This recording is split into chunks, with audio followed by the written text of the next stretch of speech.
sail through. You can probably treat him with some lukewarm water during the winters. He'll appreciate it. Thank you for the tip. Yep. All right. So Radhe Radhe, good morning, good evening, everyone. To another week of daily wisdom from Bhagavad Gita.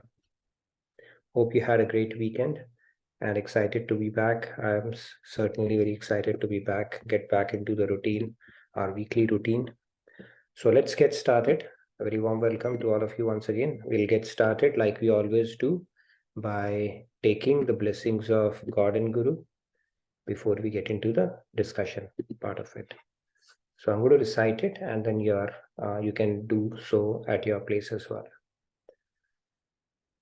Gurur Brahma, Gurur Vishnu, Guru Devo Maheshwaraha, Guru Sakshat Parabrahma, Tasmai Shri Guruve Namaha. Vasudeva Sutam Devam Kamsachanuramardanam Devaki Paramanandam Krishnam Vande Jagadgurum. Krishnam Vande Jagadgurum. All right. So Radhe Radhe, good morning, good evening to all of you. Let's get started. So we are in chapter 4, verse 22 that we have been talking about. We are going to conclude this verse today before we move further. So I'm going to recite it, and like always, you're welcome to follow along. Yadrichhalabha santushto dvandvatito vimatsaraha samasiddhavasiddhau cha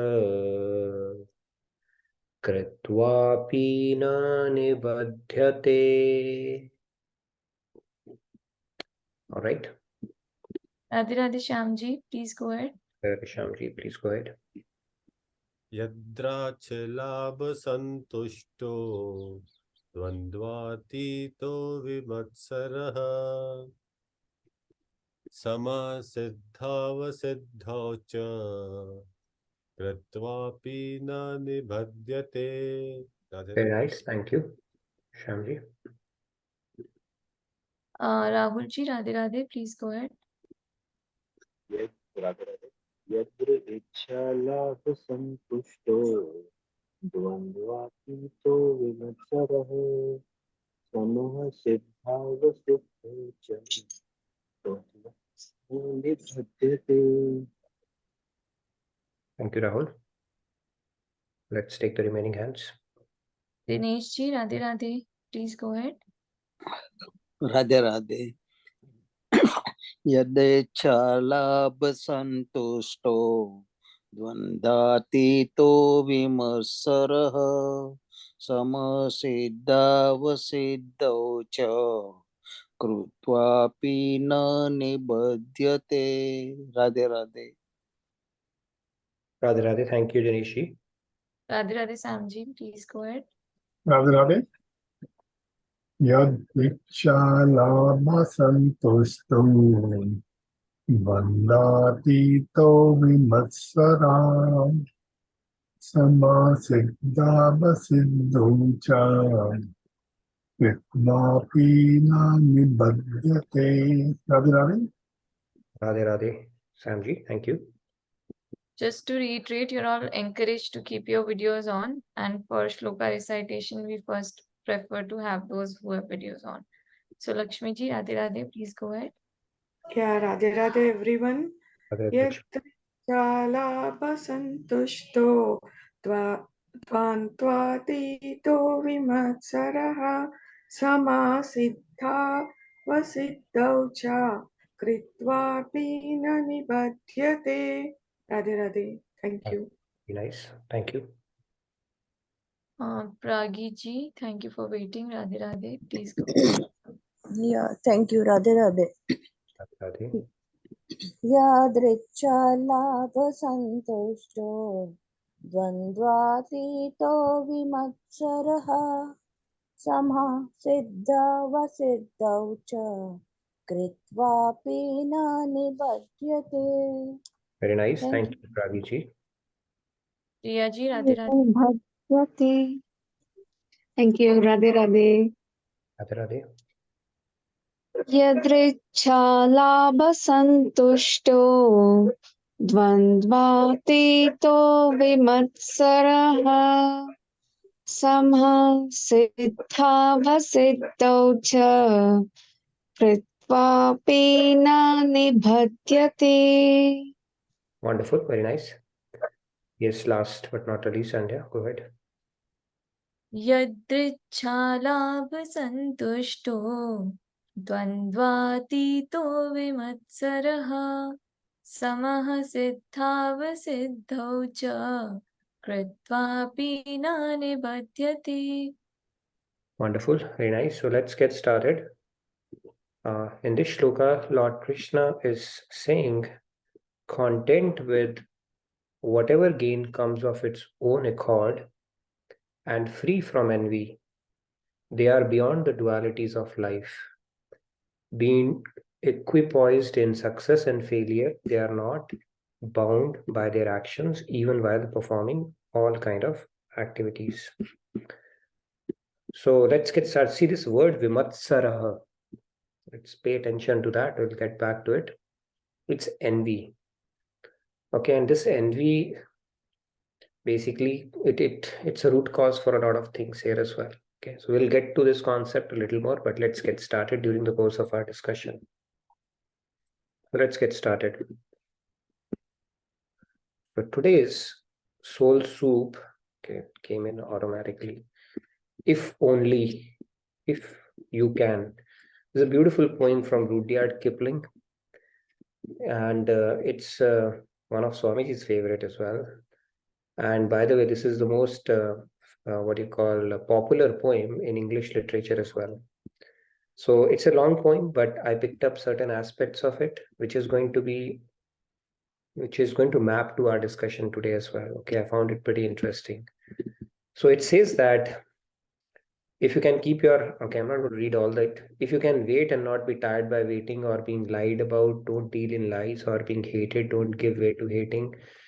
It's a pretty profound poem, but the key one here is where it says that if you can meet with triumph and disaster and treat those two imposters just the same. Okay, he's calling triumph and disaster both as imposters. If neither foes nor loving friends can hurt you, it's a very profound poem. You can go and look it up. But few lines are, which I really wanted to call it out today. That was that if you can dream and not make dreams your master, if you can think and not make thoughts your aim, if you can meet with triumph and disaster and treat those two imposters just the same.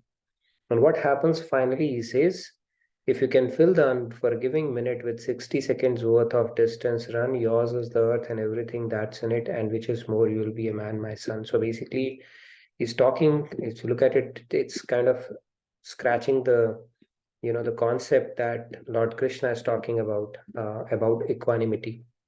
So this whole poem is to stay equanimous regardless of situations around, and he's picked up certain aspects of human life which make us non-equanimous, right? If somebody hates, we return the hate back. Sometimes when we dream, when we get attached to our dreams can start ruling us. That starts defining our very identity itself. And then triumph and disaster, we treat them differently. We like triumph, we don't like disaster. We like success, we don't like failure. We like pleasure, we don't like pain. Right? Those dualities, yin yang, that he's calling out in this poem, and he's asking that if you can just treat them equal, then you will be a man, my son. So that is what God wants us to be a man. For God, see, we might have grown up in age and may call ourselves as adult, but for God, we continue to be kids. And for us to become man in the eyes of God, we have to become equanimous or graduate to that level where we can treat things adversities and success alike, and with equanimity. And this shloka is talking, reiterating or emphasizing the importance of equanimity only. So it is a beautiful poem. You can look it up. Rudyard Kipling, very, very profound. Okay, and I was pretty amazed to read this one. He's basically reiterating or saying the same stuff that Lord Krishna had said, that, right? He's telling that you need to follow this. This guy had that kind of a, understanding, and it's pretty profound in that sense.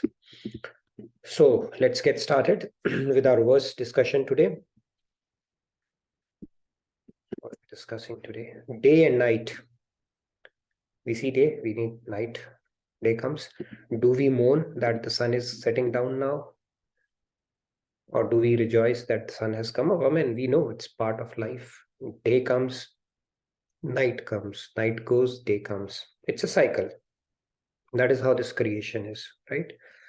When somebody goes, then they come back. When they come back, they have to go. Whoever is born has to die. Whoever dies has to come back again. Okay, this is how the cycle of life is as well. So day and night, they are part of the cycle. We know that, right? Then we see, even in nature, you see sweet and sour. Both kind of things are there. Nature has created it that way. On one side, you see mango, which is called the king of fruits, which is very sweet, right? Mangifera indica, they call it, right? I guess. And then on the other side, you have lemon. Then you have hot and cold. Hot, shitoshna, ushna. We have both seasons as well as hot and cold sensations that we feel as well. Then we have rain and drought. Both situations are there. You see yin yang dualities. So just like there are two sides of a coin, so too God created this world full of dualities. God has purposely created this world with dualities. Okay. Now you may ask why. Okay, we can ask God, why did he do that? But this is how it is. Okay. So we see that even in our nature, through our experience, we see there are two things that happen. It's never one side of a coin. There's always two aspects, yin yang kind of a deal. Let's move on. So we look at happiness and distress. They are also emotions, dualities. We see that. Then we see victory and defeat. Both things happen. It's not like somebody can claim proprietorship over victory always, or somebody can claim proprietorship over happiness always. We have to be prepared for the other side as well, right? Duality is the very part of life. And then you see fame, and then you see notoriety as well, right? And fame as well. These kind of things do happen. So this is the design of the world. The point here is, when we ride these emotions, okay, let's understand these. Without equipoise, they become binding. And when you deal with it with equipoise, understanding they are temporary, both things are temporary. You simply deal with it with equanimity, then peace prevails. Not only that, it becomes a non-binding karma as well. Okay, it takes a bit of a maturity to treat it that way. See, happiness might be easy to deal with, right? If you have to tolerate. Distress is more difficult. Now, what is happening is your mind is complaining. Your mind is complaining. On one case, you want to ride high. On the otherwise, you want to vent it out. You complain that life has given me lemons. The problem with both the extremities is that it becomes a binding karma. You are getting shackled further. And only when you deal with it with equipoise, it is called a non-binding karma.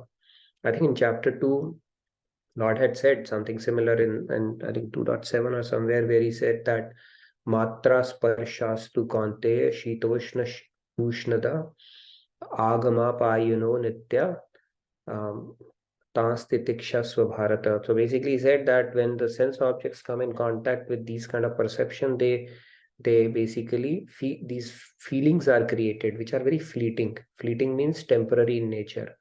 If only can you tolerate those, then peace will prevail. So what happens is the agitation of mind happens when we so-called happiness in this world, when we experience that, our mind becomes agitated and it wants to ride that wave. Like a wave comes in a sea, you want to ride that, and then on the other side it becomes agitated when it is sad. So when you ride both, it becomes a binding karma. It's not truly happiness. Okay, it's a fleeting feeling that is created, that you chose to ride, and because of that the problem has already happened, because it has become a binding karma and you have gone further away from peace. Only if you can deal with it with knowledge and equanimity, that okay, this too shall pass, you can, then the peace would prevail and you will get deeper wisdom around that situation, and you are not digging a pit for yourself when the situation is not favorable. So riding duality, the key to that is being closer to that pendulum principle of equanimity or stability, how it's meant to be. Let's go a little deeper into this. Okay, this may not be, now we have this aversion to failure, of course, that is one end of it, and then attachment to success, which is success, right? These are the two extremes. And the equilibrium, we said, is what God is advocating. You need to be equanimous in both the situations. Now, failure, success, we have already spoken, they are dualities, two sides of the same coin. Nobody can stake proprietorship or claim to success only or favorable situations only. If somebody does, they are being very naive. It will get challenged in due course of time. Right? That is how the world is designed. And anyway, negative attachment is difficult to overcome than positive attachment, because you need spiritual maturity to overcome failures. Now, the problem here is, if you look at it, these dualities, we have to take it in stride by learning to rise above them and equipoise in all situations, right?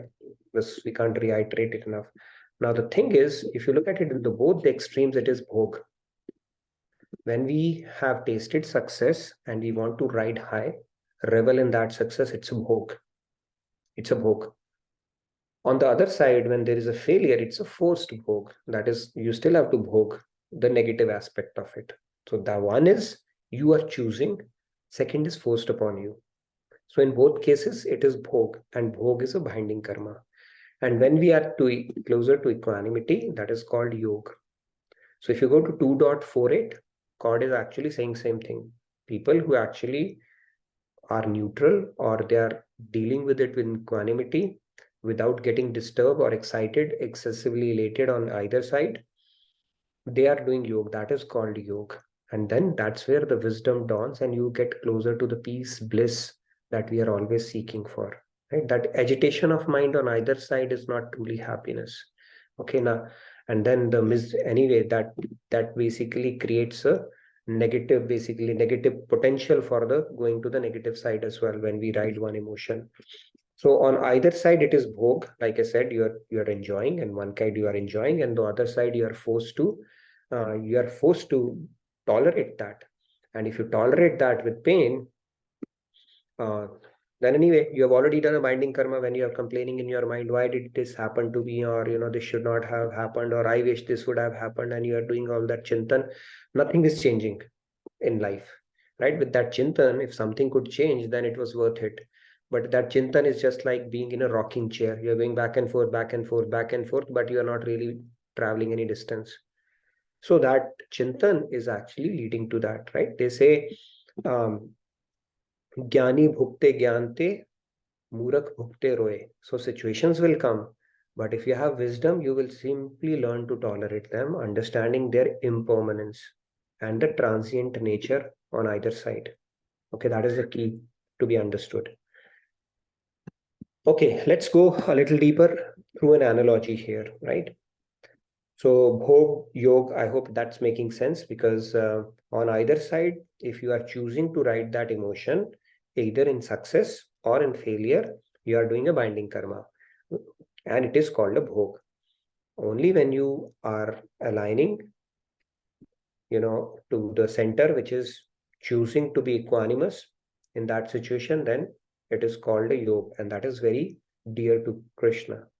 He's advocating it very strongly. He says you'll get wisdom, peace, bliss, everything when you choose to stay equanimous in those situations. Those situations don't define us actually, if you look at it, right? First of all, we are not even this body, mind, sense complex, right? We are a soul actually. And this process of spirituality is to awaken that soul, awaken our true self. Okay. When we choose to do bhog, we get firmly entrenched in this world. How? Because then we think there is happiness and misery in this world. When we are choosing to write the success, our sanskars will become deepened that there is happiness in this world. Because if we keep on getting more of it, then we will enjoy here. And when you are complaining in your head, then your intellect will say there is misery in this world as well. While the spirituality is telling us there is neither happiness nor misery in this world. We have to become neutral to that. And how will you become neutral to that? By first choosing a neutral emotion around it.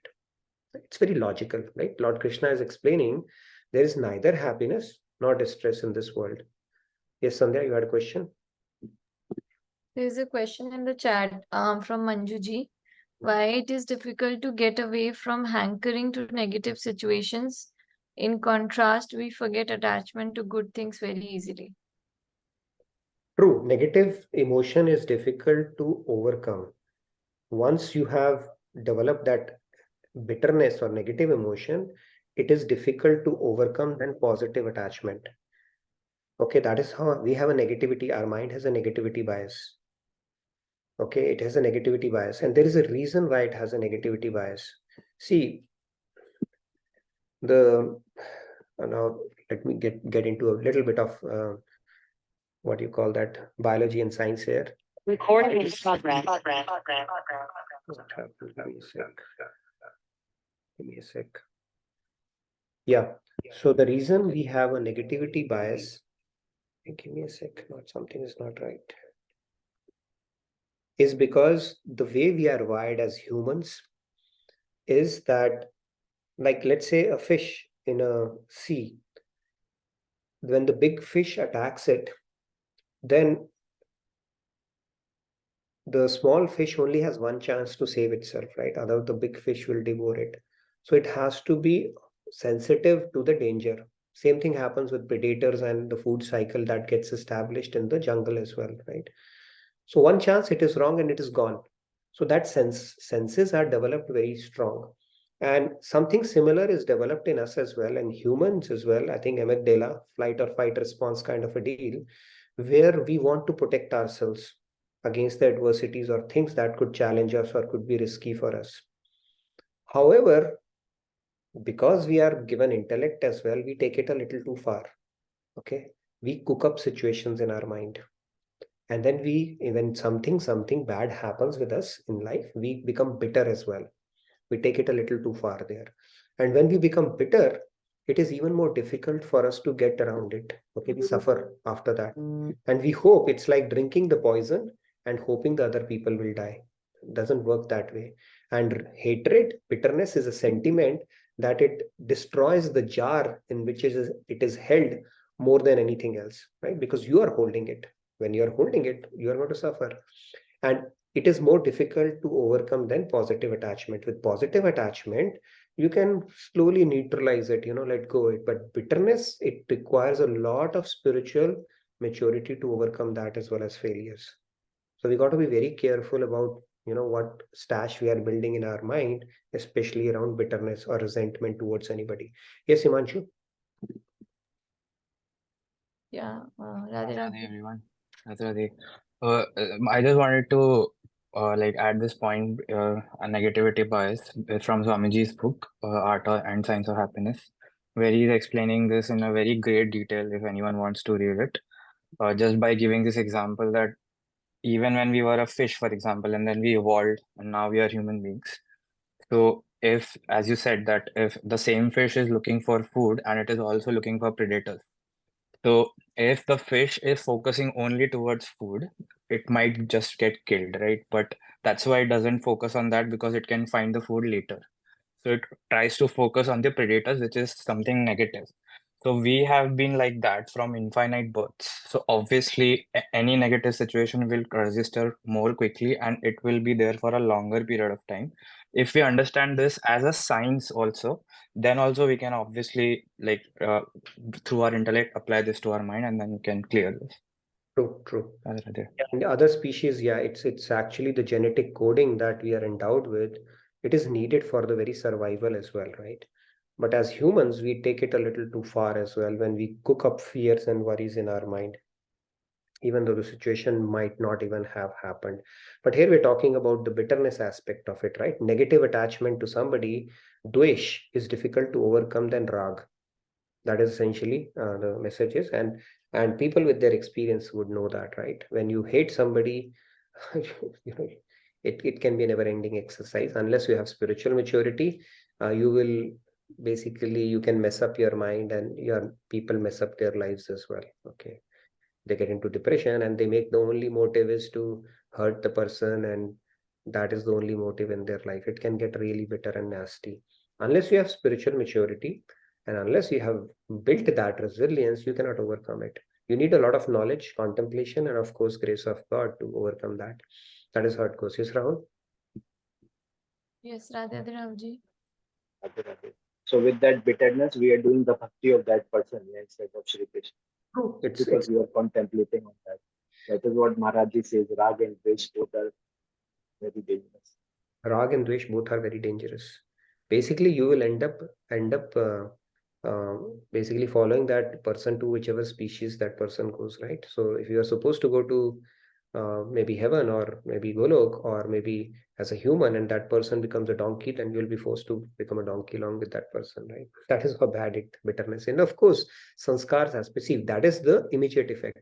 But the game that we are playing has far bigger ramifications than this immediate life.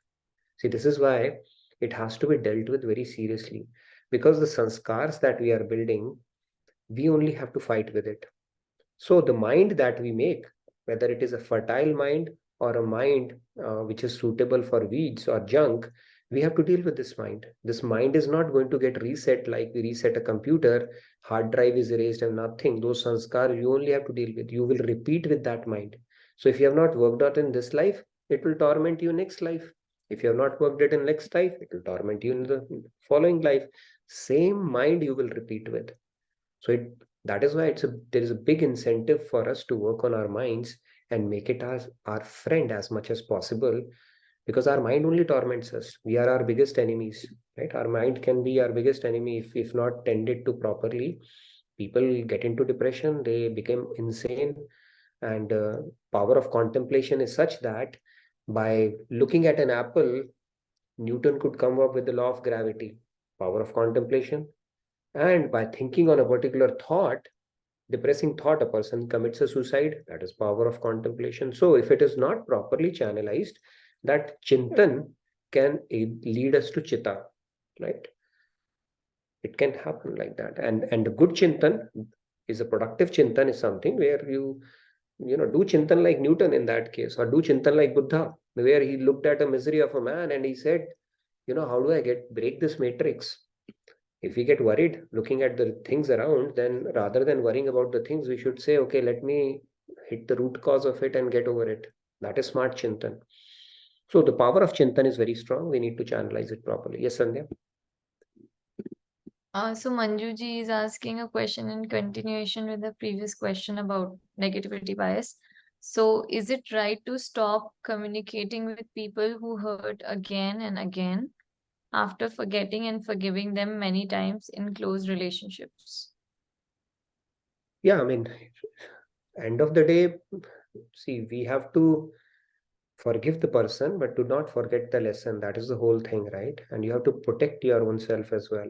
Ideally, nothing should happen if somebody says, right? We should be thick-skinned in the world, because it's only words, right? It's only words. But if it is harming you and it is basically detrimental to your thought process, then better to protect yourself until you are ready for it.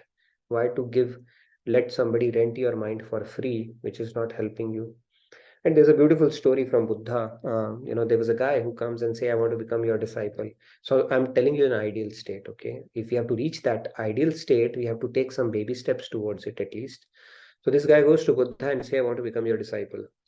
And do bhiksha for you, and just become your disciple. So Buddha says, okay, when you go out for bhiksha, what if people don't give you? He said, if people don't give me, then I will think, at least they have not abused me.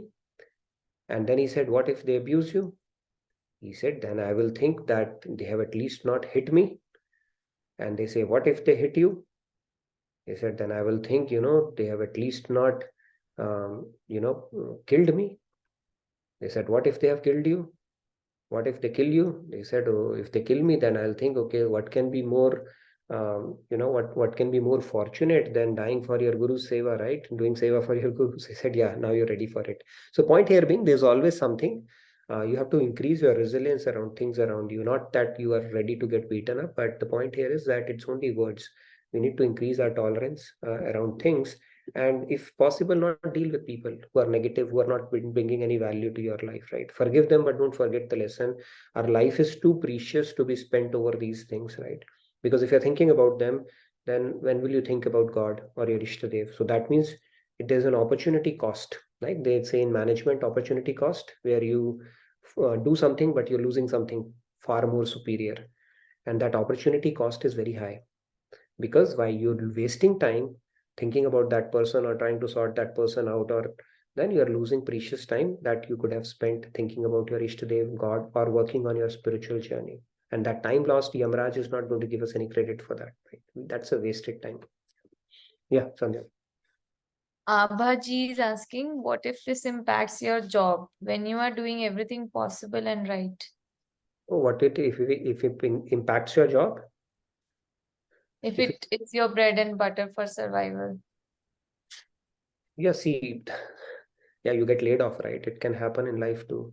See, we have to trust God in case we have put in our best. See, if we have been not performing to the best of our ability and things like that, but there's always a plan God has. And actually, it says that God has done intizam of 2 rotis for everybody, the entire species. It's more than 2 rotis when we need, which causes us stress. So we have to trust Him on His plan. Do not shy away from working hard and looking for your options, but God has a plan for everyone. And if it has happened, not because of your ignorance or because of your attitude, it has just happened. Maybe better things are in store for you. Okay, there are things. Steve Jobs said that the best thing that happened to him was getting fired from his own job. Now, we are not Steve Jobs, but all I'm trying is let's trust God's plan for us. Let's keep trying what is in our control as opposed to worrying about things which are beyond our control. Maybe there is something better for you. Maybe you will get time that you always wanted, to rethink about your stuff, or something else would come out. But trust God on that. He does not let even an ant, right from an ant all the way up to an elephant, which needs pounds and pounds of food every day. Nobody dies because of hunger or anything. Okay, so He might have a plan. People have gone through great financial troubles and still come out. Okay, so we got to trust God in these situations, especially if it is something beyond your control, and keep doing your best in whatever you do, whether it's a job hunt, upgrading your skill, or looking out, and seeing what next you want to do. So we continue to focus on what is in our control and leave rest to God. That's the best we can do anyways. Yes, Himanshu.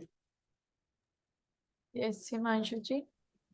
Yeah, I just wanted to share my personal experience with this point that, like in job or in anything, if someone is hurting us or like doing something negative, then like growing that resentment also results in our downfall only. And as you said that we should trust on God's plan, we know that from infinite births, God is taking some karmas for us, and He knows the exact karmas that will help us in this birth. So if you are getting these experiences in life, you have to trust on God's plan because it is different for everyone.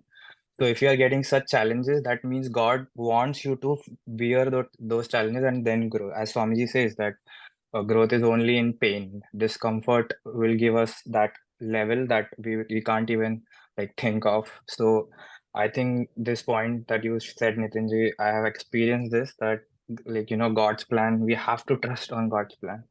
True. Thank you so much for that. True. So it's not like, see, if we don't trust it, we will complain. We are doing binding karma, and it's not going to make any difference anyways. So it's better to approach it with positivity, continue doing best, and have faith that God, I trust your plan around it. If it has happened, then something better is in store for me. That doesn't mean we sit down and just hope for a miracle to happen. We still do our bit and then leave rest to God. Better things happen. I've experienced it multiple times, I'm telling you, right from seeking colleges where I wanted to do my master's, all the way up to the jobs that I always wanted to do, the kind of positions I've always wanted to work in corporates. Everything has happened, but in due course of time and with things which in hindsight now I know everything is connecting. But at that moment I thought, maybe not. Why didn't this happen? So I'm telling you, trust it. And when you'll connect the dots, you will realize that God has a beautiful plan is unfolding for you. This is typically how it goes. And people go through a lot of reversals in life. And if you ask them, they would say, because of this reversal, I actually started doing this. And then in hindsight, they can thank that particular situation happened. If you really look at it in perspective, and we'll talk more about it. Yes, Sandhya, another question or? Lakshmi ji has asked a question. Does thinking of result of some work done also leads to karmic attachment? Yeah, if you don't have to think, that's not the karma yoga principle, right? You focus on the effort, not on the result, because the result is a function of too many factors. A lot of factors come into play, and it is beyond your control. If you're working towards something, somebody else is working towards that as well, right? If you're working hard, somebody could be working harder. It could be a matter of destiny, it could be prarabdha, collective. So many factors come into play. So we focus on our effort and not think about the result. That is the way to go. That is the Karam Yoga, basic principle of Karam Yoga. Now let's move further, a little bit further. Even in this duality, when we talk about Lord Ram, even he was supposed to rule. He was supposed to be crowned the king of Ayodhya, but he was exiled the day before, right? Even he had to face adversities. So this is the part and parcel of life. That the ironical part was that when Dasharath came to Vishwamitra and he said, you know what, I want to crown Ram as king. And Vishwamitra said, Shubhasya Shigram. Why to delay him? He said, all right, let's do it tomorrow morning. And within that night, this whole drama unfolded. But it's only because of that we know Ramayana the way it is to be, right? And we don't talk about his 11,000 years that he ruled, but those 14 years of exile is where all the beautiful pastimes, divine leelas, they unfolded, right? It's happening for a reason. But even he had to face adversities. Now, even if you look at in nature, you have a beautiful rose. I think Rudyard Kipling or George Bernard Shaw's quote is there, right, about a rose. A rose is a rose is a rose. Okay, that's an interesting one. But even with the rose, we see it's a beautiful flower, and it also has an ugly thorn. So this is how nature is drawn, basically. There are enough examples in nature and in life done. The sun comes, and then night comes, and then winter comes, summer comes, all the seasons, and pretty much duality is a part and parcel of life. It's very simple. Now let's look at a story. Here's a brick kiln. A father has two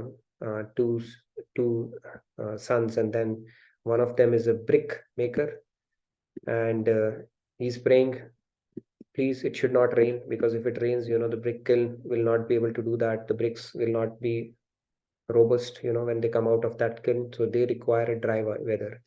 And the other son is a farmer, and he's saying, please, it should rain. So which one should God listen to if both of them are praying to this, right? This prayer. So the point is duality, there's a reason. It is serving a reason. And it's a perfect design of the world. Isha Vasyamidam. This world is a veritable form of God. And nothing is happening. It's not a serendipity or God is experimenting or things. Nothing is whimsical. Everything is thought through. So duality is a part of life. And even the miseries that come our way, they come for a purpose. Let's look at it through an example, right? Like in this case, we need both seasons. Well, if you are in one business, you will appreciate it, other you will not, right? So basically everything is serving a purpose. Like this aeroplane, okay. Now, so here's a piece of rock. This piece of rock is just a piece of rock, like we are, right? We are also a kind of a piece of rock. Now this piece of rock was asked, okay, assuming that it can talk, like in Panchatantra, animals can talk, right? The piece of rock could ask it. It said, you want to become beautiful? Do you want to look attractive? Do you want to be somebody whom people would come and adore? He said, sure enough. He said, all right, if in that case, are you willing to tolerate pain? You have to be filed. So the point here is, if we have to, from what you call that state that we are in, if we have to beautify ourselves, and if we have to become beautiful, then we have to be willing to tolerate pain. That is how the design of the world is. And when the rock is willing to tolerate pain, it is chiseled and it is cut and filed through different angles and all that stuff, then what happens? It comes into a beautiful sculpture. There's a transformation that happens. Okay. So the key thing there is to be able to willingness to tolerate pain. Character cannot be developed in ease and quiet. In fact, growth happens outside your comfort zone. And only through experience of trial and suffering can the soul be strengthened, ambition inspired, and success achieved. Helen Keller had said that.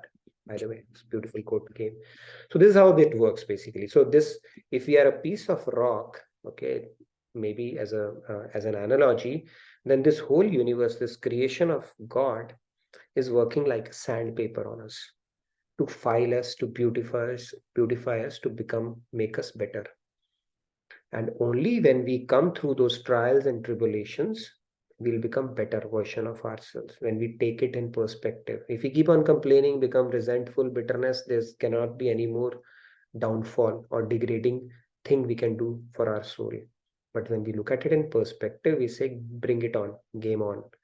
And then we end up becoming a beautiful sculpture. Now, like AI, they say whether you are AI is a buzzword these days, artificial intelligence. Right? So it says that whether you are interested in AI or not, AI is interested in you.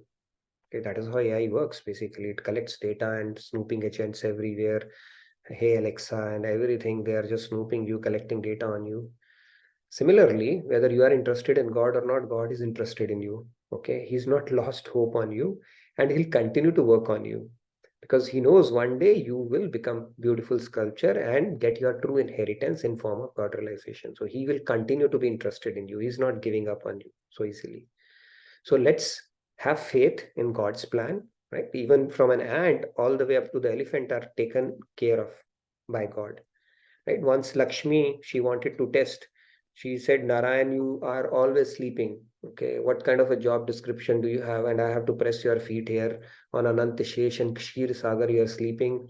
And he said, it's my, it's a very high profile and very, what you call, not stressful, but a lot of work I have to do.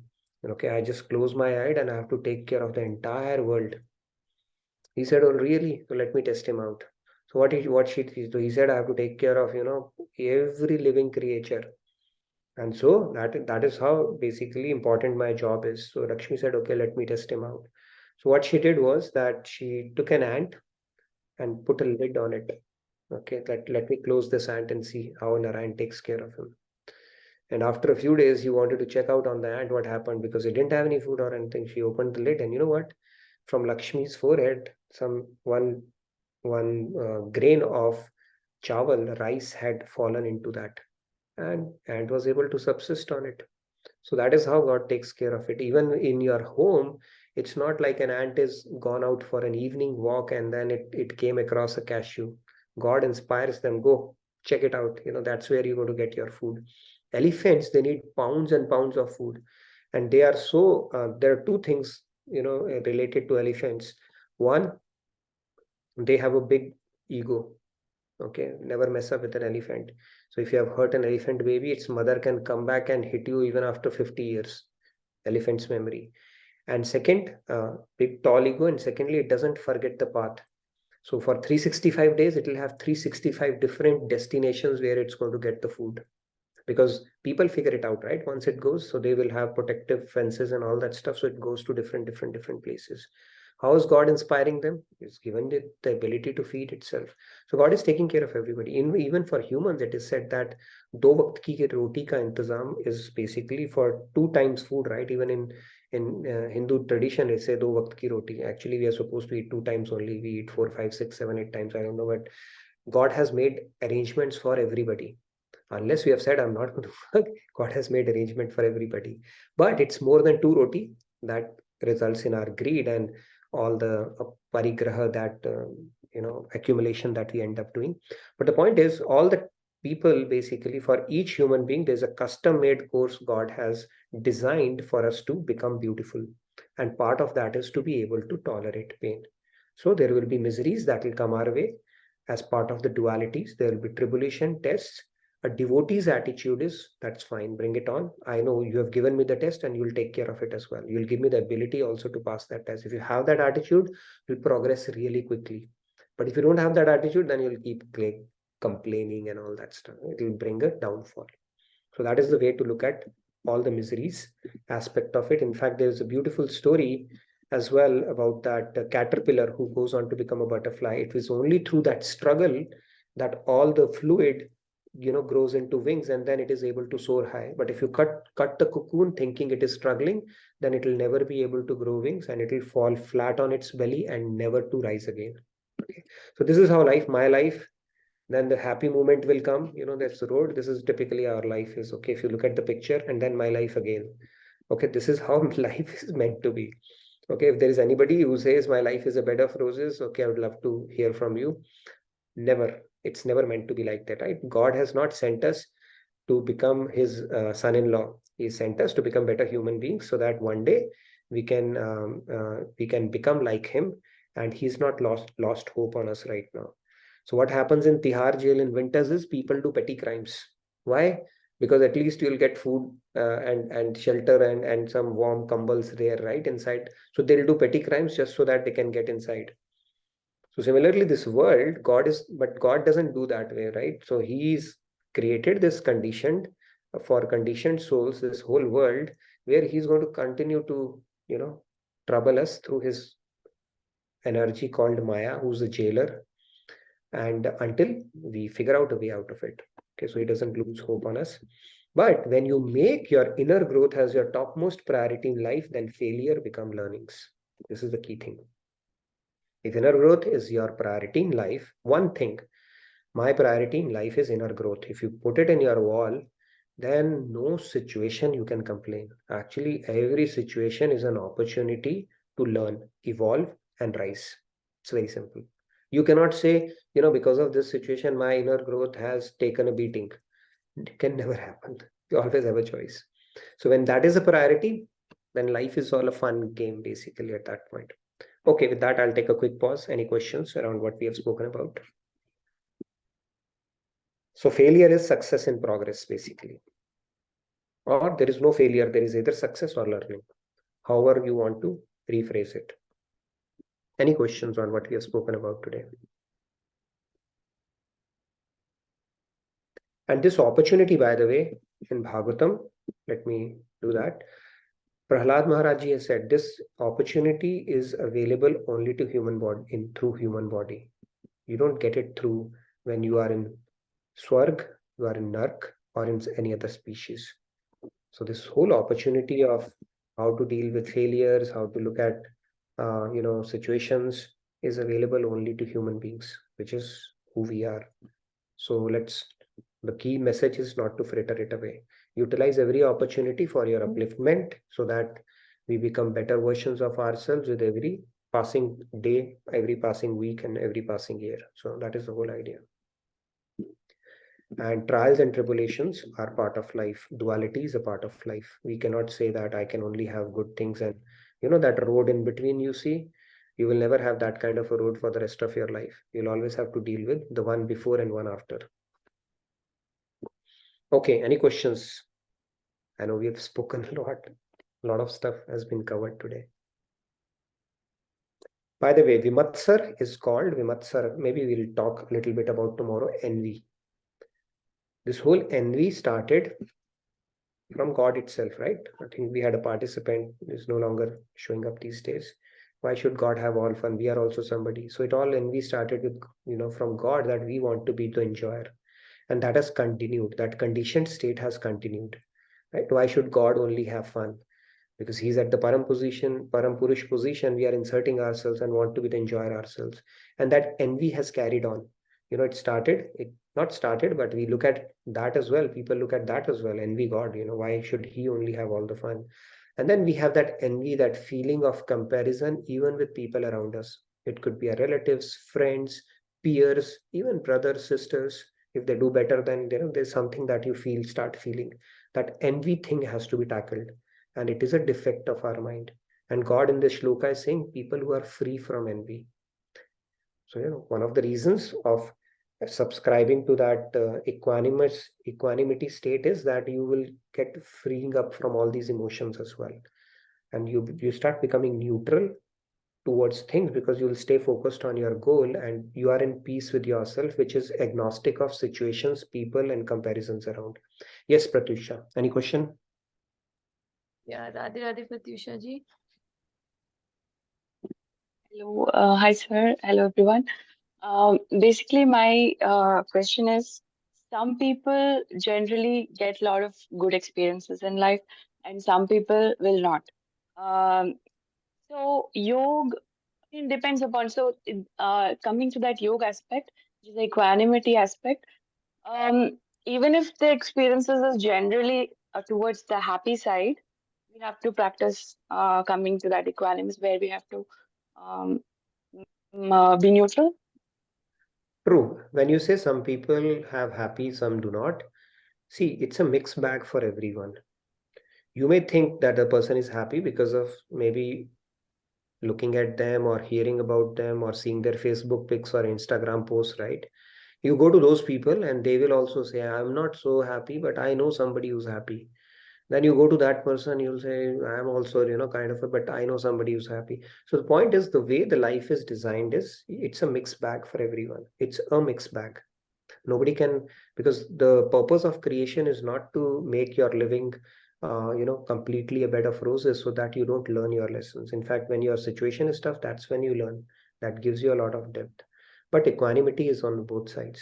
See, when you have everything going for you, in fact, it is any more reason for you to have gratitude towards God that, okay, you have given me all the things, those things around me are favorable, so that at least I'm not worn down by these things. Now I would devote more time to you and try to fulfill the purpose of my life. It's even more responsibility at that point, right? It's like hitting a scholarship. Now, when you get a scholarship, you don't want to waste that away. But based on your karma and so many other factors, if your life is giving you a lot of hard time with relationships and other things, food, clothing, shelter, relationship, and all that stuff, and if you're fortunate enough to come in contact with this knowledge because of your past sanskars or whatever, then also you can utilize that situation for your benefit, as opposed to getting bogged down with sadness and anxiety and worrying and stuff like that. Yeah, but like some people generally, if they are relatively happy in their life, they don't want to change. They were like, okay, I'm comfortable. True. Or they You think tend to be in that mood. is it a blessing then from God, you think?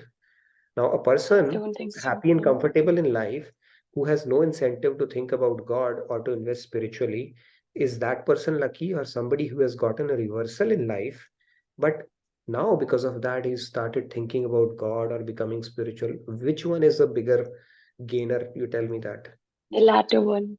Of course. So from a material standpoint, if you look at it, they'll say, "Oh my God, Dukhyara, this," but he's hit a jackpot, because if he's actually become spiritual, he's truly gaining wealth that a soul will carry and actually be helpful in the journey thereafter as well, right? But a person who's wasting life just because he's comfortable right now, I mean, there cannot be any more unfortunate person than that, right? Because now they're losing Sir, that time. sir, one more thing. In the Sattvic section, like people who are, again, who are Sattvic cannot be just people who are more God oriented. It can be people who are in general. True. Sattvic doesn't mean that you are in, you have an orientation towards God. Sattvic could be generally people who might be philanthropists, who might be doing a lot of research work, who might be helping people out, who are trying to do their work honestly and stuff like that. Those could be Sattvic people, writers, authors. But Gunatit is where you start making God as a focal point of your life in whatever you do. In fact, let me tell you one more principle. Maharajji used to say, now I don't want to freak you out, when God starts blessing you, kripa, or he starts giving his grace on you, he starts snatching the world away from you. Okay. That is God's true kripa. Because this world is like a poison. It's like a sugar. If you get more of the world, first of all, you'll never be happy. Secondly, it's poison for you in long run. So why would he give you world if he wants to grace you? He will snatch away from you so that you now start directing it towards where it really needs to be. So that is God's kripa actually, when he starts snatching the world away from you. Okay? So we should not evaluate it from a worldly standpoint, mundane intellect standpoint, that, you know, they are having fun, they have money, they go on vacation, so God has blessed them. No, it's actually their misfortune, because it is taking them away from the purpose of life and away from God. There are very few people who are rich, who are endowed with a silver spoon in mouth, and still they turn towards spirituality. Henry Ford, his son, was one of them who built that whole ISKCON. He was the backbone or the financial might behind the ISKCON success story. Very few people are there who actually, despite having everything in life, turn towards God. They are very fortunate ones because of their past sanskars. But mostly people, if they have comfortable in life, they have no incentive to go towards God. In fact, they will have that pride, and they miss out basically big time. And then they will learn it the hard way in one of other lives, right? Or maybe later part of their life, and then it's too late. Okay, so thank you. No worries. Yes, Himanshu. Yes, Himanshu ji. Radhe Radhe. By the way, So before you do it, please fill out the feedback tracker. If you have some more questions, let's post the feedback tracker as well, and we'll do the Seva scoreboard shortly afterwards. But yeah, Himanshu, go ahead, finish off here. yeah, so I just wanted to say that, like, a friend of mine asked me this almost a similar question, that like, if there are people who are atheist or who don't believe in God, and then I've seen those people who are like, they don't have any problems and they're enjoying and everything, but we forget that uh some people have done so much punya karma that they are here to just bear that karma. What, like, the max that we will get is maybe we'll become Indra, that we have become in so many lifetimes, but we again came back, right? So it's very important to see that if other people are happy, then it's their own karma, and they will again come and take this birth. And this is the mind that we are carrying from infinite births. So that means if you know someone who is not at all in this site, they will never be in this site, because they will continue in that path. The second thing I wanted to just say, that from Narad Bhakti Darshan, like, we feel that Maya is bad, but it is there to slap us, and it is the energy of God. Similarly, there is a positive side also, where God has sent all these saints. So, like, a mother teaches you so positively, oh, please study for the exam, but then if you don't understand, the same mother like gives you a slap. So Maya is there to slap us, and saints are there to do the same thing in a positive way. So it's up to us, like, how we learn. True, very true. Maya's biggest sevak, or the most effective sevak, servant of God. Because if not for Maya, we would not even bother to hear any saint. We will say, thank you, saint, we don't need you. So Maya is a very effective teacher also. Its whole job is to turn you towards its master. So we go towards Maya. Maya says, no, no, no, don't come to me. Go towards my master.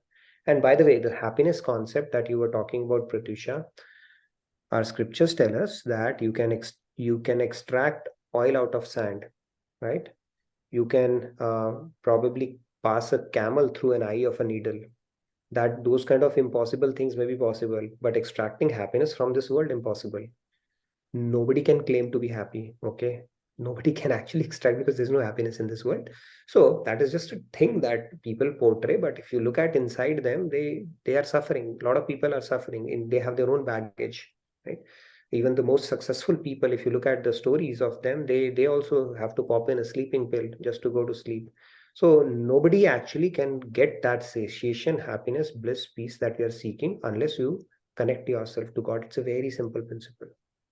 Okay, nobody can become happy by having money, fame, power, all the things that we normally think about, right? Jara, these four diseases, these four afflictions, Janam, Mrityu, Jara, Vyadhi. Can anybody get out of that? Nobody can get out of that. Can anybody get out of afflictions of the mind, the trouble, anxiety, stress, fear? Nobody can. Elvis Presley, big people, Michael Jackson, these people, how they ended their life, even though they were at the peak of their fame and they had all the money that a normal people only crave for. So this is a illusion that Maya creates, that people or things are happy and somebody can extract happiness, or nobody can actually. Everybody has their own bag of troubles. Okay. And the only way to get closer to peace and satiation and bliss is to connect yourself to God. It's a very simple formula. Bhagavad Gita keeps on reiterating it. So let's not go by the facade that world creates around, through their pics, through their post, and through the demeanor. Everybody is having some kind of a challenge going on in their life.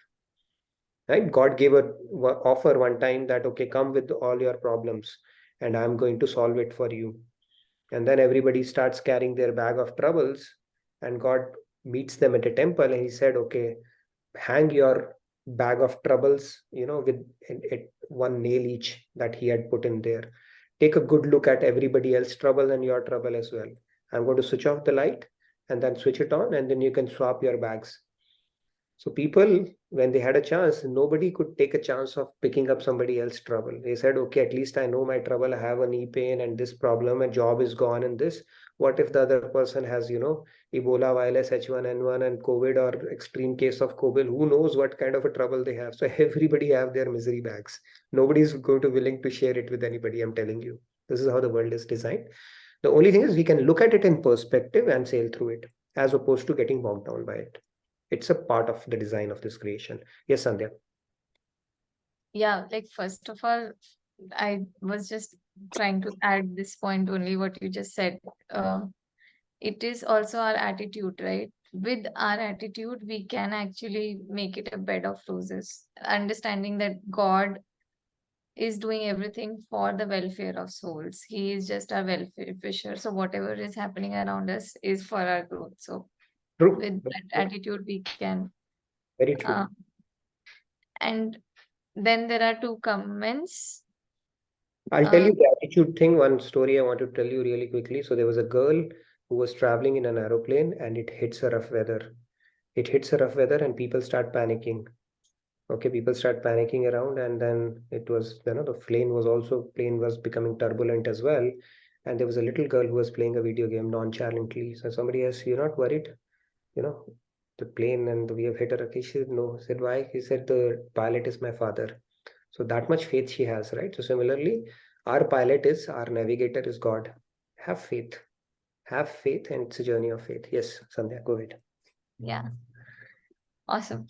Okay, so Kamla ji also reiterates the same point that pleasure is an interval between two pains and vice versa.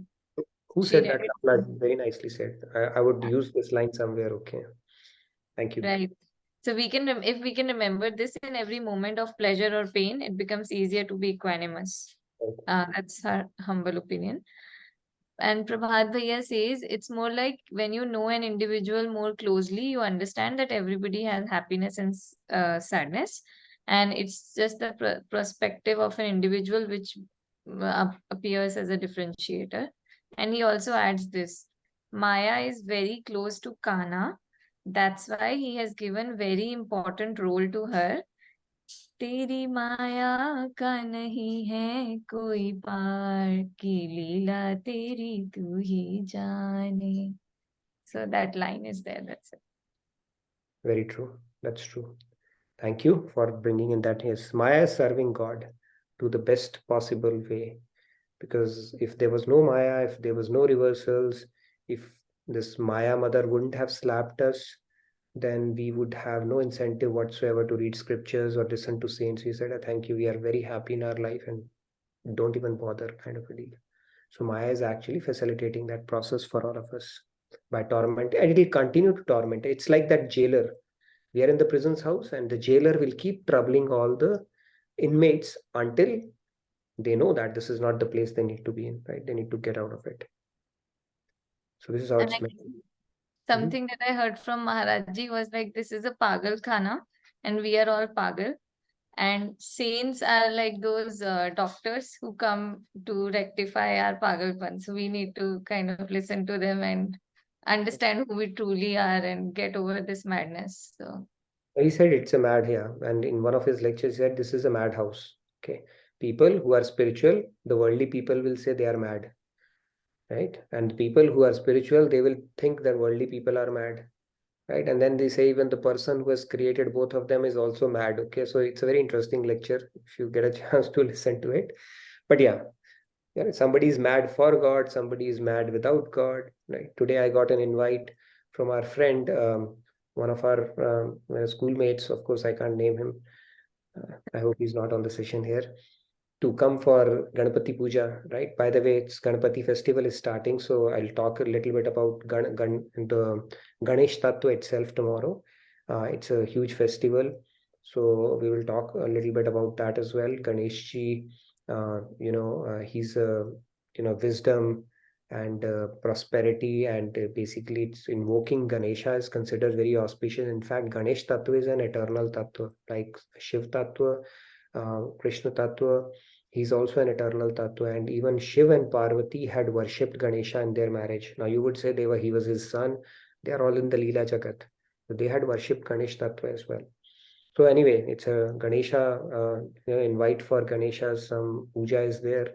And few days back, there was an invite for cocktail party. So I said, that's an interesting mix that's going on here. But yeah, but this Maya world, it creates an hallucination that you're enjoying, but we don't know. And it's usually the way it works is, unless we are subscribing to Karma Yoga principle and made Seva, Satsang, and Sadhana our priority, it is something similar to, I don't know how many of you have done that question in physics. It would come, right? A person is walking, a drunkard is walking towards his house. So he's taking 2 steps forward, 5 backwards, then 3, and then 6.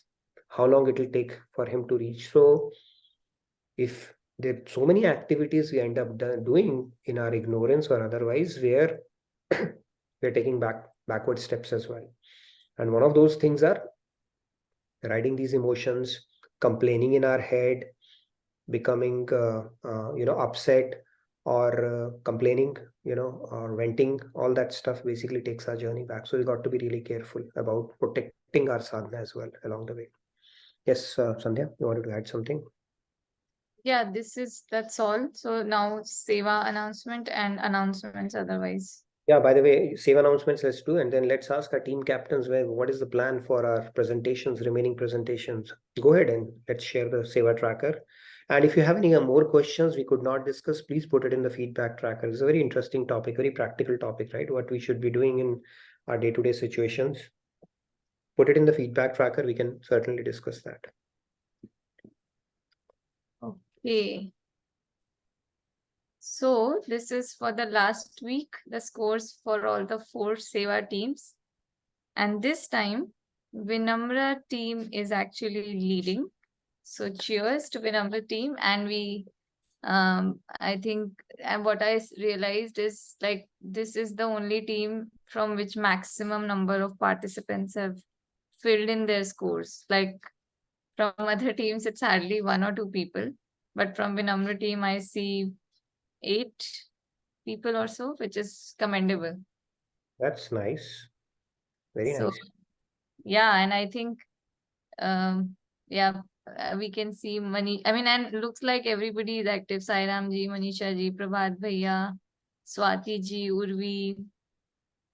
Apart from that, one person in enthusiastic team is very, very enthusiastic. I think that one person has highest total score, Kavita or Chikki.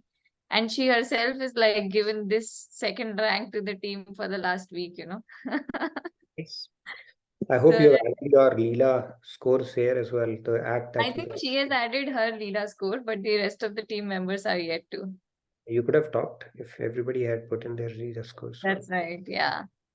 Selfless team, Ananya team. Ananya team is like doing differently this week, but I guess they will pitch in and yeah, Anita ji, I don't see her name. Maybe that's why.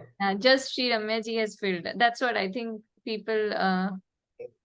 Yeah, but good. So I think I see mostly green here, which is Vinamra team. So others will also pull up their socks, and we will have the Leela team. I mean, team leader presentation soon from Enthusiastic and Selfless.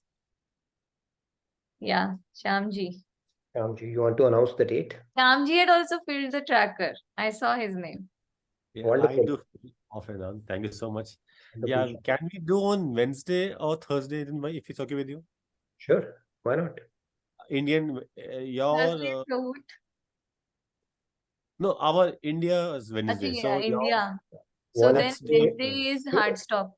We have a hard stop. If you can plan it along that, we can certainly do. Thursday then? Thursday is okay with you? Next day? Yeah, Thursday we can do that. No worries. That's Wednesday. That's Wednesday. Yeah, that's good. Sure. Yeah, let's do it Wednesday, Thursday morning. Yeah, Indian IST. Wednesday evening for us. Sure. Perfect. We look Welfare forward to scheme that. Thank you fixed. so much. Thank The you so last much. one is going to be enthusiastic team then. Monica ji is hiding away. Do you want to announce a date, Monica ji, or We have time. I think we still have time. okay? Yes, Radhe Radhe. We can do it next Thursday then. Let's do it next Thursday. Sure. Cool. Perfect. Awesome. Can I make quick announcements, Nitin ji, regarding temple events? Sure. So tomorrow onwards, 10-day long Ganesh Chaturthi celebrations starts the Ganesh festival. So we will have a Sthapna of Ganesh ji tomorrow, and then 10-day long there will be puja every day from 7 p.m. onwards. So everybody is invited at Radha Krishna Temple of Dallas to celebrate it. And then we also have Radhashtami coming up. So on 24th of September, we will have grand celebrations of our Radharani's birthday. So look forward to that as well. And last but not the least, the biggest ever Diwali festival, I think, of the DFW area. The Diwali Mela is coming up. So people should get their tickets soon, huh? Biggest one of this universe, I would say. Universe? Okay. To the best of my knowledge, of course. If you say so, I will say that only, Nitinji. To the best of my knowledge. Okay. Disclaimers. I'll putting my disclaimer here. So that's all about temple events announcement. I've already posted the feedback tracker and all the links of these announcements multiple times. So please have a look.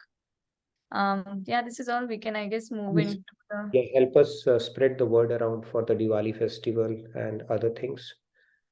As you see, a lot of hard work goes in behind putting together these videos, clips, reels, and all that stuff. So you can help us spread the love and cheer around, and also, all the good stuff that RKT does. And you can come to Dallas for celebrating Diwali with us and Swamiji. And if you become an instrument in getting somebody else hooked on to JKO, Swamiji, that's a spiritual seva. You get a commission for that, right? So you never know who may get hooked on. So please look at that as well. And that's where the little sevas that we pick up, they go a long way. We don't know whose life it might change. Great. Akshata ji has a question as well. Yes, Akshata ji, Radhe Radhe. Akshata ji? Can't hear you. Okay, for now I'm moving on to Rahul ji, Radhe Radhe. Akshata ji, you may want to fix your audio in the meantime. Yes, Rahul. Just wanted to add about the Swamiji's East Coast retreat from October 7th to October 9th. And now the registrations for online participation are also open. So please check that out. Yeah, Rahul ji, if possible, can you share the link as well? Yes. Yeah. Yeah, so this is the last retreat of United States. So people who are in the East Coast area should definitely not miss out, and others can also attend it virtually online. So I am going to attend it online for sure. So yeah. Awesome. Great. Okay. Okay. Are we good to move to the devotional segment? Maybe we can do a little short devotional segment today. Yes, Nitinji, I guess. And Yeah. Akshata ji, you are first in line for that. Please go ahead. If we can hear her. Radhe Radhe, can you? Akshata ji, you may want to Maybe you join. can consider rejoining, yeah. Yeah, something is not right with your audio. Yes, Manishi, go ahead, please. Let's spend a few minutes and then we can wrap it up. Radhe Radhe. Radhe Radhe Radhe. Radhe, Nitinji, Sandhya Di, and everyone, Radhe or Radhe. Sandhya and everyone. Okay, so happy Ganesh Chaturthi to everyone. I'm just gonna sing a few lines from Ganesh, since it's Ganesh Chaturthi. Sure. Jai Ganesh, Jai Ganesh, Jai Ganesh Deva, Mata Jagi Parvati Pita Mahadeva. Jai Ganesh, Jai Ganesh, Jai Ganesh Deva, Mata Jagi Parvati Pita Mahadeva. एक दंत दयावंत चार भुजाधारी, माथे पर तिलक सोहे मूस की सवारी, पान चढ़े फूल चढ़े और चढ़े मेवा, रघुवन का भोग लग संत करे सेवा। जय गणेश जय गणेश जय गणेश देव। माता जागी पार्वती पिता महादेव। अंधन को आंख देत कोयन को काया। भाजन को पुत्र देत निर्धन को माया। सोय साम शरण आय सफल कीज सेवा।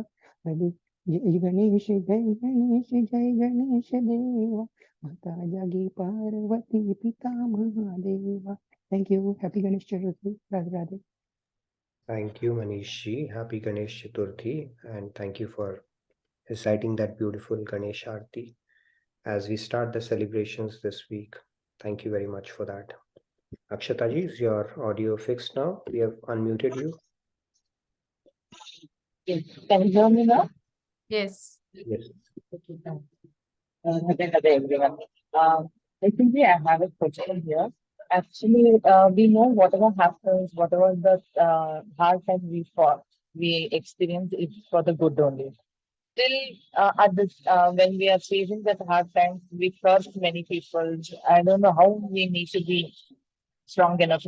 At the core, I know many of the times I experienced it. Whatever happens, it's happening for the good only. But still, at that situation, I can't cope up with it. So I feel really hurt and I feel very sad. And I search the people's truth who is missing stupid things. That's right. So how we need to cope up after that particular time. Even still, if we know it is for the good, still we can't accept the situation. Right. So I think it's a residual, right? Because even though we know, but our past sanskars, past conditioning is so strong that it does not let us accept it immediately. So it's like this: when you, let's say there is a moving fan and you switch off the fan, it's not going to stop immediately, right? It's going to still keep rotating for a bit. But the good thing is you are able to understand. So that's where you need to deepen that understanding and quickly get to that stage. Maybe previously it was very difficult for you to accept for a long time. Now it is happening quicker. And slowly and surely, as you keep contemplating on this knowledge and have more faith on God, it's lack of faith because of which it's difficult for us to accept, right? We think what we thought, our plan, the way we thought should have been the topmost plan. It should have trumped every other plan that God gave us, basically put us in that situation. So that is the lack of faith which is resulting in that non-acceptance. If you think, go back to the root cause of it, it is lack of that faith where we think our judgment is better than God's judgment in this situation. So with knowledge, with faith, we will get quicker, the quicker acceptance around those situations, until it comes to a point it's like whatever is happening, God only, you only know. So we need to reach that stage.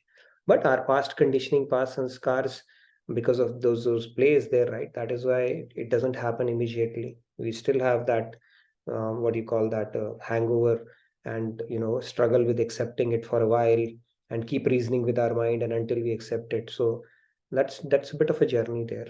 But we need to keep contemplating on this knowledge and increase our faith on God and acceptance, and then it will become better. Like any other thing, it takes a bit of a practice, conscious mindful practice around it. I hope answered part of your question, Akshata ji. Yes, thank you so much, Manju. No worries, thank you. It's Manju ji, you wanted to sing something or there's a question? Manju ji? Nitin ji, Radhe Radhe. Radhe Radhe, Nitin ji and Radhe. Sandhya ji and all. Yeah, I wanted to sing a song, but Yes. Ganpati song. Okay, please go ahead. Our pleasure. Vande Ganapati Vigna Vinashana He Lambodar Gajanana. Vande Ganapati Vigna Vinashana He Lambodar Gajanana. Riddhi Siddhi के दाता तुम हो हे शशि शेखर नंदना। रिद्धि सिद्धि के दाता तुम हो हे शशि शेखर नंदना। जो ध्यावे वांछित फल पावे, अग्रदेव तुम्हें वंदना। वंदे गणपति विघ्न विनाशन, हे लंबोदर गजानना। काम क्रोध मद लोभादि, निर्विकार निर्मल मना। काम क्रोध मद लोभादि हरो, निर्विकार निर्मल मना। वंदे गणपति विघ्न विनाशन, हे Lambodar Gajanan. Radhe Radhe. Radhe Radhe Manju ji, very beautifully sung. Loved it. Today is Ganesh special and you made it really special with this beautiful, melodious, soulful chanting. Thank you so much for that. Where are you joining us from, Manju ji? Radhe Radhe Nitin ji, I am from California, Okay. Bay Area. Very nice, Manju ji. Thank you very much. Thank you. Have a nice days upcoming and happy Ganesh Chaturthi to all. Happy Ganesh Chaturthi. Ganesh Chaturthi. Thank you, Manju ji. Swati ji, you want to go next? Radhe Yeah, Radhe. Radhe Radhe. I'll sing only 2 lines on the Ganesh because Ganesh Chaturthi is coming. It's in Marathi, but Sure. Gajanana Shiv Ganaraya Adi Vandhu Tuzamuraya. Gajanana Shri Ganaraya Adi Vandhu Tuzamuraya. Mangalamurti Ganaraya Adi Vandhu Tuzamuraya. Gajanana Shri Ganaraya Adi Vandhu Tuzamuraya. It's like we are praying to the Gajanan. You are the first God. We should pray you. Thank you, Radhe. Yes, thank you so much. Beautiful, Swati ji. Short and sweet. Yes, Sandhya, you wanted to go next? It's not on Ganesh ji, it's on Radharani. Go ahead. Okay, I had come. Okay, I should have first asked my trivia question. How many monies does Radharani have? Plus one. Now you know, Nitin ji. Okay, so I heard this bhajan on JKU radio. I couldn't find it anywhere else, but I so much loved it, and I heard it from Maharaj ji. So of course I cannot do justice to singing this, but I'll just give it a try. So please pardon my singing, but the meaning of this bhajan is beautiful. So this is about Radharani and how many monies she possesses. Mandit bhanu dudar panchamani. Mandit bhanu dudar panchamani. Sharnagat patitana हित श्यामा चिंतामणि अनुहार पंचमणि. So the first category of people are those who are surrendered and are fallen souls. For them, she is the Chintamani. Then Braj की ब्रज गोपिन हित श्यामा चूड़ामणि बलिहार पंचमणि.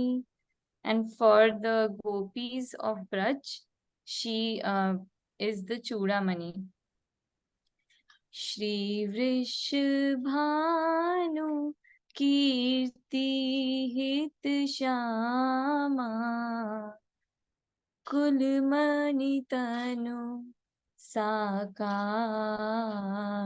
Panchamani. For her parents, who are Vrishabhanu ji and Kirti Maya, she is the Kulmani.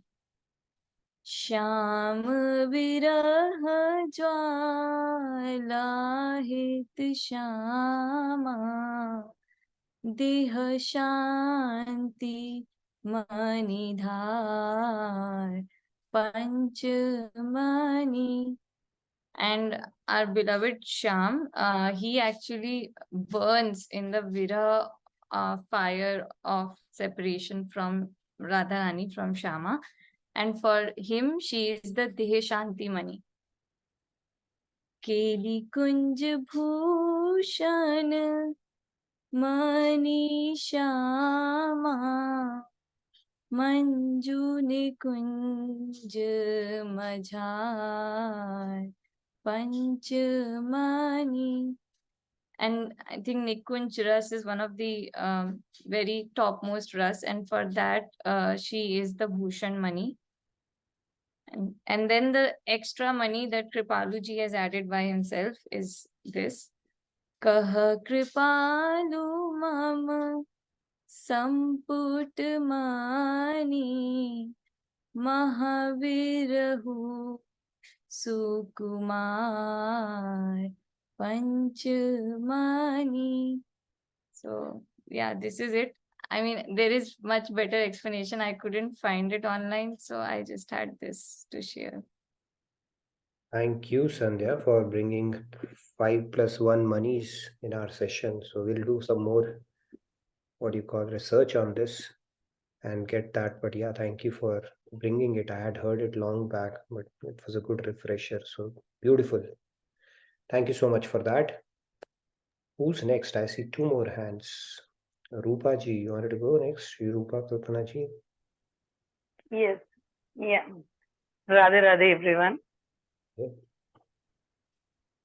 This is on the Ganesha, and I learned it from my mom. So I'm just, it is in Telugu. Yeah.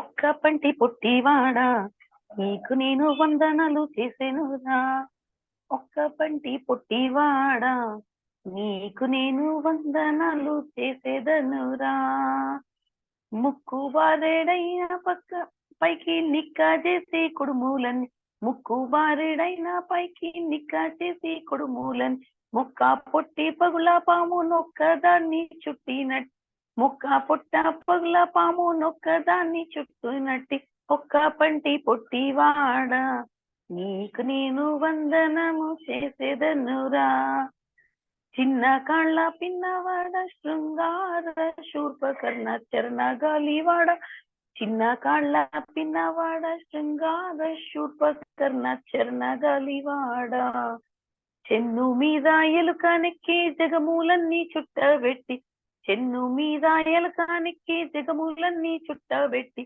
నిన్ను కోరినట్టి వారికెళ్ళ విద్యలిచ్చిచున్నావు ఒక పంటి పొట్టివాడా నీకు నేను వందనలు చేసేదనురా ఒక్క పంటి పొట్టివాడా బొజ్జమారమైన నట్టు నిట్టు సోలువాడా పట్టుదట్టి కట్టి Yuri పుట్టనున్న పాములన్నీ పట్టుదట్టి కట్టు Yuri పుట్టనున్న పాములన్నీ చుట్టూ కొన్ని సొమ్ములన్నీ అట్టేకులు కూర్చున్న గుజ్జువాడ ఒక్క పంటి పొట్టివాడ నీకు నేను వందనాలు చేసేదనురా Actually, the meaning of this is he is of one tooth. Ganesha is of one tooth, and his nose is too long. And when he eats that, in Telugu we say undrallu, kudumulu, and all. When he eats that, there was a story. Actually, modak sort of thing. Yeah, when he eats that, his stomach breaks, and at that time only that Chandra will see, and that that curse will come and all. And then his stomach is tied with lot of snakes as ornaments to him. This is the meaning of the bhajan. Thank you, Rupa ji. Your bhavs were very palpable. Happy Ganesh Chaturthi to you and everyone. So thank you so much for that. After a long time, I could take this chance as I'm at home. Yeah, Radhe Radhe. Happy Ganesh Chaturthi, everyone. Ganesh Chaturthi. Thank you so much for that. All right, Payal ji, all yours. Please go ahead.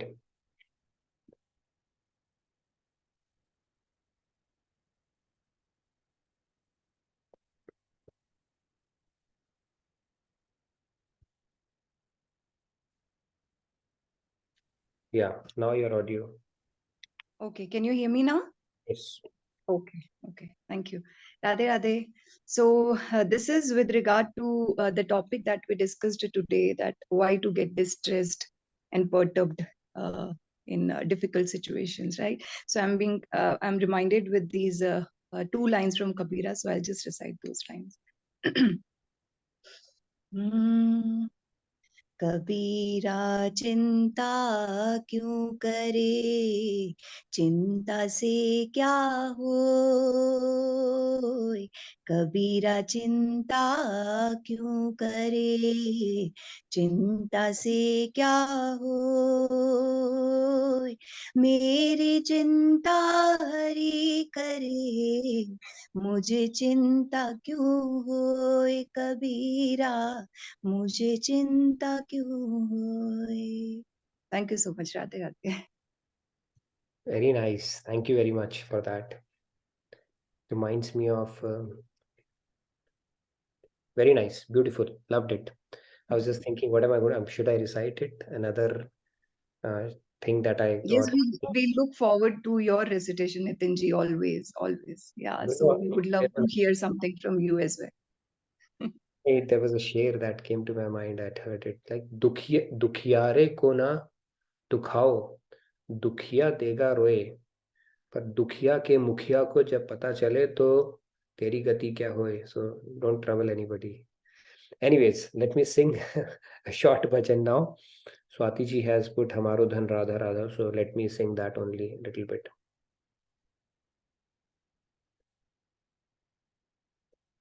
हमारो धन राधा राधा राधा राधा राधा, हमारो धन राधा राधा राधा, हमारो धन राधा राधा राधा राधा राधा, हमारो धन राधा राधा.